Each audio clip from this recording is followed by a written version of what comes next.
ఒకప్పుడు రాజకీయ నాయకుడు ఒక ఆరోపణ చేస్తే ఆధారాలు ఏంటి ఈ చూపించు అని అడిగేవాళ్ళు. ఆధారాలు ఇస్తే ఆధారాలు నిజమో కాదో క్రాస్ చెక్ చేసుకుని అప్పుడు వార్త రాస్తూ సదరు రాజకీయ నాయకుడు ఇట్లాంటి స్టేట్మెంట్ ఇచ్చాడు, ఇది నిజమే అని రాసి. ఇప్పుడు అట్లా కాదు, గాల్లో దీపం లేదంటే కనుక రోడ్డు మీద మేము ఏమైనా మాట్లాడతాం, ఆ అన్నదానికి అనుగుణంగా చర్యలు తీసుకోండి అనేటటువంటి స్టైల్. దాంతోపాటు మీడియా అంతా అటో ఇటో చేరిపోయినటువంటిది. కాబట్టి ఏది నిజం అనే కంటే కూడా రాజకీయ కోణంలోనే జరుగుతుంది.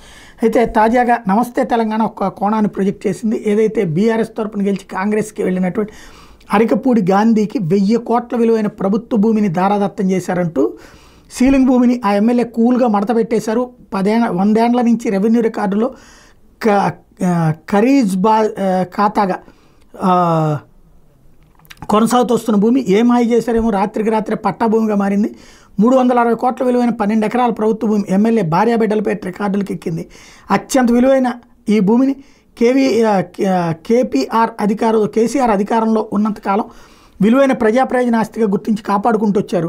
పట్టణీకరణతో దీని చుట్టూ వందలాది కాలనీలు వెలిసాయి, కానీ ఈ భూమి చెక్కు చెదరలేదు. ప్రస్తుతం అక్కడ చదరపు గజం 80,000 నుంచి 90,000 వరకు పలుకుతోంది.